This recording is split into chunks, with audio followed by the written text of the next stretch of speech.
हाँ तो लीजिए पहले विद्यार्थियों, मैं लेकर आ चुका हूँ क्लास 9 राजस्थान बोर्ड का जो पेपर था आपका, वो कंप्लीट पेपर मुझे मिल चुका है। इस वीडियो में हम इस पेपर का सॉल्यूशन कर लेते हैं। तो लीजिए पहले विद्यार्थियों, यहाँ पे देखिएगा, यहाँ पे आपको अनुक्रमांक अंकों में लिखने हैं, यहाँ पे शब्दों में लिखने हैं। ये पेपर आपका सुबह की आपके एग्जाम में वो आपको देखने को मिलेगा। तो इस पेपर को ध्यान से देख के जाएगा। ये 10-20 मिनट की वीडियो, इसको आराम से देखिएगा और कंप्लीट तैयार कर लीजिए। अपनी एग्जाम में 70 में से 70 मार्क्स अचीव कर पाएंगे। तो यहाँ पे कुल प्रश्नों की संख्या 19 है और समय 3 घंटे 15 मिनट है और कुल मुद्रित पृष्ठ 5 है और पूर्णांक 70 है। और नवी द्वार्षिक परीक्षा 25-26 का पेपर रहने वाला। आपके एग्जाम अंग्रेजी इंग्लिश 902 आपके पेपर के कोड रहने वाले। सामान्य अनुदेश से परीक्षा प्रश्न पत्र को अपने पहले पृष्ठ पर अपना अनुक्रमांक अवश्य लिखें।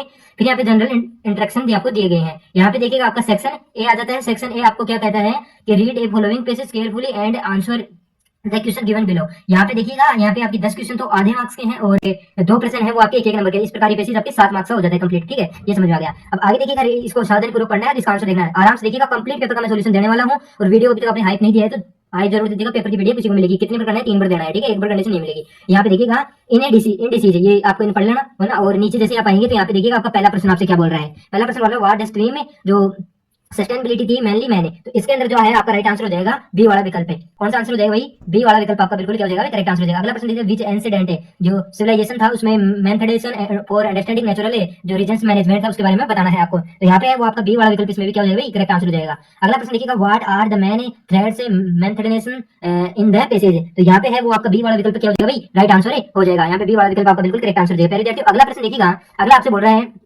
अगला प्रश्न आपसे बोल रहा है वो क्या बोल रहा है कि according to the passage how can जो इंडिविजुअल है जो कंट्रोलेबिलिटी है उसको स्टेबिलिटी बताना है। ठीक है, तो अगला देखिएगा भाई, इसके अंदर जो आपका राइट आंसर हो जाएगा, इसके अंदर आपका राइट आंसर हो जाएगा वो हो जाएगा सी वाला विकल्प, by recycling and saving the resources. अगला देखिएगा, which gas in the mainly responsible for global warming. ठीक है, तो इसका राइट आंसर है प्यारे विद्यार्थियों वो आपका सी वाला विकल्प बिल्कुल कार्बन डाइऑक्साइड हो जाएगा, यानी CO2। ये देखिएगा प्यारे विद्यार्थियों, मैंने सेक्शन ए की आपको 5 क्वेश्चन हल करवा दिए हैं। एक प्रश्न आपका आधे नंबर का रहने वाला है और ये कंप्लीट पेपर का सॉल्यूशन आप यहाँ पे देख सकते हैं। तो ये सॉल्यूशन आपको बढ़िया लग रहा है तो वीडियो को लाइक और चैनल को सब्सक्राइब जरूर कीजिएगा। तो पहले विद्यार्थियों बदलते हैं पेज के पृष्ठ पर, अगले प्रश्न की तरफ चलते हैं। तो देखिएगा, यहाँ से आपका छठवां प्रश्न बोल रहा है कि what are the crucial step towards जो स्टेबिलिटी है ना, ये बताना है आपको। तो देखिएगा, ये आपसे हो जाएगी what are crucial steps towards जो सस्टेनेबिलिटी है उसके बारे में बताना है। तो यहाँ पे पहले विद्यार्थियों आपका ए वाला विकल्प क्या हो जाएगा भाई? करेक्ट आंसर हो जाएगा, रीडिंग इंस्पिरेशन। अगला प्रश्न बोल रहा है कि व्हाट इज द जो प्रपोज ऑफ रेफरेंस रिलेशन है ना उसके बारे में बताना है। ठीक है, तो देखिएगा भाई, आपके जो सातवां क्वेश्चन है उसके अंदर आपका बी वाला विकल्प बिल्कुल क्या हो जाएगा भाई? करेक्ट आंसर हो जाएगा। तो पहले विद्यार्थियों अगला प्रश्न देखिएगा, 8वां प्रश्न आपसे बोल रहा है कि हाउ कैन गवर्नमेंट से सपोर्ट स्टेबिलिटी। इसमें गवर्नमेंट का सपोर्ट क्या है ये बताना है। ठीक है, तो यहाँ पे 8वें के अंदर आपका बी वाला विकल्प क्या हो जाएगा? बिल्कुल करेक्ट आंसर हो जाएगा, बाई इन्फोर्सली एनवायरमेंट लॉज। अगला देखिएगा, अगला प्रश्न आपसे बोल रहा है कि what is not a part of sustainability living. तो यहाँ पे फिर विद्यार्थियों आपका जो राइट आंसर होगा, यहाँ पे आपका राइट आंसर होगा वो हो जाएगा बी वाला विकल्प, यानी इनकोर्सेज डिफोर्टेशन। अगला देखिएगा, अगला प्रश्न आपसे बोल रहा है कि व्हाट डज जो स्टेबिलिटी एम द क्रेट है ना, इसके बारे में बताना है आपको। तो 10वें प्रश्न के अंदर आपका हो जाएगा ए हेदर एंड बैलेंस्ड वर्ड, यानी कि यहाँ पे ए वाला विकल्प आपका क्या हो जाएगा भाई? करेक्ट आंसर हो जाएगा। पहले विद्यार्थियों अगला प्रश्न देखिएगा कि what is the meaning of the यानी वर्ड यानी कन्वर्सेशन, यानी इसका आपको क्या बताना है भाई? सिनोनिम में बताना है, मीनिंग मतलब सिनोनिम बताना है। देखिए भाई, 90 के अंदर आपका बी वाला विकल्प बिल्कुल करेक्ट आंसर हो जाएगा, है ना, बी वाला विकल्प आपका राइट आंसर हो जाएगा। अगला प्रश्न देखिए, what does the word emissions refer to. बताइए भाई, यहाँ पे आपका 12वां क्वेश्चन है। 12वें प्रश्न के अंदर आपका बी वाला विकल्प है religion substitute in the air. ठीक है, यहाँ पे बी वाला विकल्प आपका बिल्कुल क्या हो जाएगा भाई? करेक्ट आंसर हो जाएगा। पहले विद्यार्थियों अगला देखिएगा, अगला प्रश्न आपसे क्या बोल रहा है?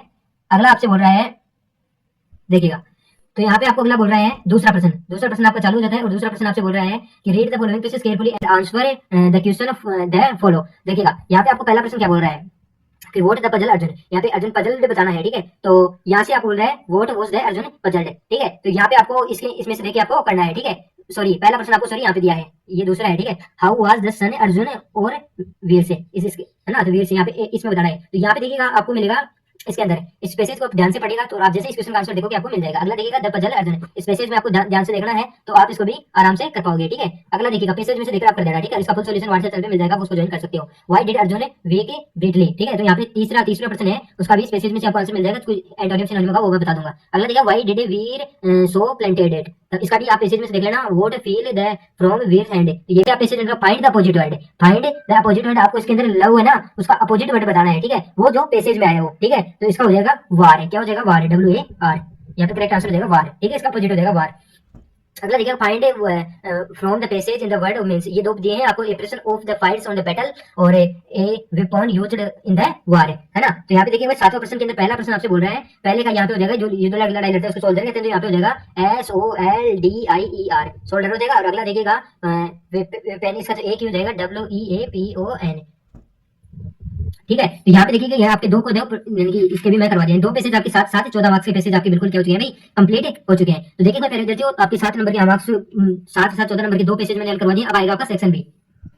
तो यहाँ पे देखिएगा आपका बी सेक्शन आ जाता है, वो आ जाता है आपका राइटिंग सेक्शन। कौन सा सेक्शन आ जाता है भाई, राइटिंग सेक्शन आ जाता है। तो देखिएगा आपका राइटिंग सेक्शन है। पहला प्रश्न आपसे बोल दिया है, you are Aman and Aditya of class 9th के अंदर हो, write a formal email to the principal of your school at school office की आपकी मेल आईडी है ना, requesting him her arrange the online spoken English workshop of interested student है। और तो इसके अंदर आपको एक ईमेल लिखनी है, ठीक है। ईमेल आप आराम से बना देना, 4 नंबर की आ जाएगी। किसको लिखनी है, आपके स्कूल में प्रिंसिपल को लिखनी है, और आप अपना नाम अमन रखना है, क्लास आपकी 9th लिखनी है। किसके लिए लिखनी है, तो आपको एक ऑनलाइन स्पोकन इंग्लिश के लिए वर्कशॉप है वो आपको बनवानी है ना, अरेंज करवानी है एक, है ना, जिसमें आप स्पोकन की जो इंग्लिश हो वो सीख सको, एक्स्ट्रा क्लास लगवानी है ना। तो इसके लिए सब क्लास के सभी जो 9th क्लास के स्टूडेंट है सभी इंटरेस्टेड है, और इसके रिगार्डिंग आपको प्रिंसिपल को क्या लिखनी है भाई, एक ईमेल लिखनी है। अगला देखिएगा, यू आर निकिता और नकुल, है ना, और लिविंग इन द जयपुर, आप जयपुर में रहते हैं। Your elder sister has sent you a smart watch as birthday gift, write a letter thank you her for the wonderful present.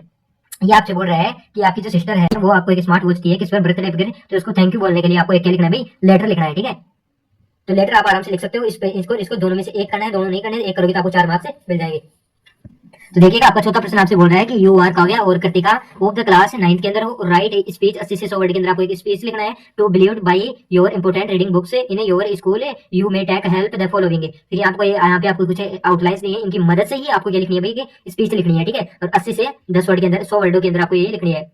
इसके बारे में लिखना है इंपोर्टेंट रीडिंग बुक्स, है ना, इन योर स्कूल। तो रीडिंग यानी कि आपको प्राप्त होनी चाहिए इंपोर्टेंट रीडिंग बुक्स, इसके बारे में आपको एक क्या लिखनी है भाई, स्पीच लिखनी है। यानी कि ये गुड बुक है, सजेस्ट है, यानी कि ये जो वर्ड दिए गए ना इनका यूज लेते हुए आपको वो लिखनी है 80 से 100 वर्ड के अंदर। फिर आपका अथवा के अंदर आपसे क्या पूछेगा, यू आर रोहित या Rashi, write your views in the support for the debate topic mobile phones should be restricted, ठीक है। और in the school you may use the following outlines distraction parents teachers concentrated screen time है। ये आपको वही outline दी हुई है मेरे हिसाब से, हाँ ड्यूरेशन आउटलाइन है। इन्हीं आउटलाइन की मदद से आपको यहाँ पे सपोर्ट डेबिट टॉपिक पर आपको क्या लिखनी है भाई, राइट है view in support in the debate topic पे आपको लिखनी है मोबाइल फोन और साउंड पे, ठीक है। ये कर देना, जैसे वो कर देना, ठीक है। अगला देखिएगा, अगला प्रश्न आपसे क्या बोल रहा है, अगला प्रश्न बोल रहा है right a story with help the following outlines 80 से 100 वर्ड के अंदर आपको क्या लिखनी है भाई, एक स्टोरी लिखनी है। पहली स्टोरी है भाई ट्रेडिंग, तो इसमें आ जाएगा डू गुड फाइंड गुड। आपको इसके अंदर मैं आपको मोरल बता देता हूँ, आपको इसके सबसे आसान लैंग्वेज में आपको एक मोरल लिख देना है।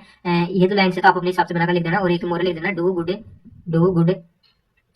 अब जैसे डू गुड तो, और यहाँ पे डू गुड और नीचे लिख देना हैव गुड, एक लाइन में लिखना है, मतलब यहाँ पे जगह नहीं है इसलिए डू गुड हैव गुड, ठीक है। ये लिख देना, इसका मोरल सबसे आसान लैंग्वेज में है। Your wise old man, three son के बारे में है, तो यहाँ पे आपको लिखना है यूनिटी। यहाँ पे इसका मोरल आपको लिखना है यू एन यू, की इसमें मोरल इंपोर्टेंट है, और ये तो आप अपने हिसाब से लिख देना यूनिटी ऑफ स्ट्रेंथ, STRENGTH, ठीक है। अब आ जाता है भाई आपका सेक्शन सी, जो कि आपका ग्रामर का सेक्शन है, और ग्रामर के सेक्शन को आपको आराम से हल करना है। ये आपसे बोल रहा है fill in the blanks with the correct form of the verbs. ये आपको वर्ब्स दी गई है, इनकी मदद से आपको क्या लिखना है भाई, इनको भरना है, ठीक है। ये आपका 10th का पार्ट है, और यहाँ पे आपको 10th क्लास में यहाँ पे बेनिफिट होने वाला है, ठीक है। यहाँ पे आपको ऑप्शन आएंगे, लेकिन यहाँ पे आपको ऑप्शन नहीं है। देखिए यहाँ पे आपको मॉर्निंग दिया है, एवरी मॉर्निंग। ये प्रेजेंट के सिंपल में आता है, किस में आता है, प्रेजेंट के सिंपल में आता है। तो यहाँ पे आपका आ जाएगा रीड से, क्या हो जाएगा भाई, रीड से। तो यहाँ पे आपको लिखना है READS, रीड से। अगला देखिएगा द चिल्ड्रन, फिर आपको दिया Khalistan, play in the prank right now. अब राइट नाउ किसके अंदर आता है, प्रेजेंट के कंटिन्यूअस के अंदर आता है। तो द चिल्ड्रन यहाँ पे आ जाएगा आर चिल्ड्रन का मतलब होता है बच्चे, जो कि प्लूरल है, ठीक है। RPLAYING playing. अगले देखिए माई मदर, ये सिंगुलर है, ठीक है। और ये आपसे बोला लास्ट नाइट है, तो ये किसका देगा, पास्ट का, पास्ट है ना, पास्ट सिंपल है, तो कुक का क्या हो जाएगा, कुकड हो जाएगा। वर्ब की सेकंड फॉर्म आती है CWKED। यदि आपको आगे भी जरूरत पड़े तो पास्ट के सिंपल में मैं आपको बता दूं वर्ब की सेकंड फॉर्म आती है, याद रखना। और इसके अंदर पास्ट है, प्रेजेंट की कंटिन्यूअस में इज एम आर, ये नोट कर लेना, इज एम आर के साथ प्लस में वर्ब में ING आती है, ठीक है। अगला देखिएगा रीड्स के अंदर हमें प्रेजेंट का सिंपल टेंस एस या ES आता है, ठीक है। ये देखिएगा, अगला देखिएगा, अगला आपसे बोल रहा है कि filling the blanks correct relative pronouns, जो इनके जो इसमें सेट हो रहे हैं उसके हिसाब से। द गर्ल फिर Khalistan won the prize in the is my friend. अब यहाँ पे हु आएगा या हो जाएगा, ऐसे बताना है। तो यहाँ पे देखो व्यक्ति की विशेष की बात की है, ठीक है, तो यहाँ पे हु आ जाएगा, ठीक है, हु आ जाएगा। तो यहाँ पे आ जाएगा हु, WHO। फिर आपको एग्जाम में सिर्फ हुई नहीं लिखना है, पूरी लाइन लिखनी है, ठीक है। अगला देखिए दिस इज द बुक फिर Khalistan you were looking for है। फिर यहाँ पे आपको दिए हैं 2 उसी प्रकार, तो इसके अंदर आपका क्या आएगा, ठीक है। इसके अंदर आपका आ जाएगा भाई दिस बुक है, तो कौन सी बुक है ना, कौन सी बुक है, कौन सी को दे विच, यहाँ पे आ जाएगा WHICH विच, ठीक है। ये आपका इतना काम हो गया। अब आपसे 8वां प्रश्न देखो क्या पूछ रहा है कि आपको डिटरमाइनर्स दिए हुए हैं, फिलिंग द ब्लैंक्स द इसके अंदर जो सेट हो रहे हैं उनको पहले डिटरमाइनर्स लिखना है। देखिए कविता बोट खालिस्तान umbrella from the market, Kavita ने एक अम्ब्रेला खरीदा। क्या खरीदा भाई? एक अम्ब्रेला खरीदा, तो बोट ए अम्ब्रेला, तो यहाँ पे आपका आ जाएगा एन। क्या आ जाएगा भाई? एन आ जाएगा। ठीक है, यहाँ पे आपका क्या आ जाएगा भाई? एन आ जाएगा। अगला देखिएगा, अगला आपसे क्या बोल रहा है? बोल रहा है कि वी सा फिर Khalistan stars in the sky last night, फिर आपको एफ यू या द फ्यू। तो देखिएगा यहाँ पे आपका आ जाएगा एफ यू आपका आ जाएगा भाई। यहाँ पे दूसरा बिल्कुल क्या हो जाएगा भाई? करेक्ट आंसर हो जाएगा। तो प्यारे बच्चों मैंने 8 प्रश्नों का सोल्यूशन दे दिया है और यहाँ पे आप एक नजर मारिएगा, ये 2 नंबर का है आपका, ये 2 नंबर का है, ये 3 नंबर का है, ये आपका 4 नंबर का रहने वाला है यहाँ तक। तो फिर ये ऊपर की फिर वो 4 नंबर की, बी सेक्शन, सी सेक्शन आपका 3, 2 और 2, तो कितने का होगा? 5, 6, 7 मार्क्स का ये हो गया भाई। आपके 8 क्वेश्चन हो गए 7 मार्क्स के। ठीक है, तो बढ़ते हैं अगले प्रश्न की तरफ। तब तक के लिए अभी तक आपने वीडियो को लाइक नहीं किया है, वीडियो को हाइप नहीं किया है, तो हाइप कर दीजिएगा। अभी आपको वीडियो की पीडीएफ पर मिल भी जाएगी और अच्छे से आप पढ़कर जाइएगा एग्जाम में। और वैसे कुछ ही समय बचेगा, अधिकांश से अधिकांश क्वेश्चन का आंसर आपको दे रहा हूँ। नवा प्रश्न देखिएगा, filling the blanks correct preposition. इसमें आपको प्रीपोजिशन बनना है। That train will arrive 5 minute से, अब यहाँ पे दिया है इन एट ऑन, तो इनमें से आपको ये प्रीपोजिशन है, इन प्रीपोजिशंस को इनमें बढ़ना है। ठीक है, इनमें क्या करना है? बढ़ना है। तो देखिएगा यहाँ पे द ट्रेन विल अराइव, तो यहाँ पे आ जाएगा इन फ्यू मिनट से, यानी कि ट्रेन 5 मिनट में, तो में आ जाएगी, तो इनको क्या कहते हैं? में, तो यहाँ पे इन आ जाएगा। ठीक है, अगला देखिए, ही जंप्ड खालिस्तान द रिवर, तो रिवर के अंदर गया, तो यहाँ पे आ जाएगा इनटू। ठीक है, इनटू फ्रॉम का मतलब होता है, तो यहाँ पे इनटू आएगा। ठीक है, फ्रॉम तो आने से यहाँ ऑन तो भी नहीं आएगा। ठीक है, अगला देखिएगा, सेक्शन डी आ जाता है आपका। ठीक है, कौन सा डी आ जाता है भाई? सेक्शन डी आ जाता है और लगभग आपका पेपर समाप्ति की ओर है। तो यहाँ पे देखिएगा आपका सेक्शन डी है, ये आपके 6 नंबर का रहने वाला है। कितने नंबर का रहने वाला है? 6 नंबर का रहने वाला है। तो यहाँ पे देखिएगा सेक्शन डी के अंदर फिर से आपको एक पैसेज पूछा है। ये पैसेज वही पैसेज है जो आपकी बुक में से उठाया गया है, कहीं वो लाइन उठाई गई है जो आपको पढ़ा दी गई है बुक्स के अंदर से। यहाँ पे देखिए पहला प्रश्न आपसे बोला है, पहला प्रश्न आपसे बोला है कि what was that when marriage vote about the old book in her dairy. तो यहाँ पे देखिएगा आपका राइट आंसर हो जाएगा, क्या हो जाएगा? मई। यहाँ पे क्या हो जाएगा भाई? मई, MAY, मई 17, यानी जो आपकी 17 मई है ना, वो 17 मई और 2157। ठीक है, 2157। अगला देखिएगा, what did Tommy find that day. ठीक है, तो यहाँ पे आ जाएगा एन ओल्ड बुक। क्या आ जाएगा? An old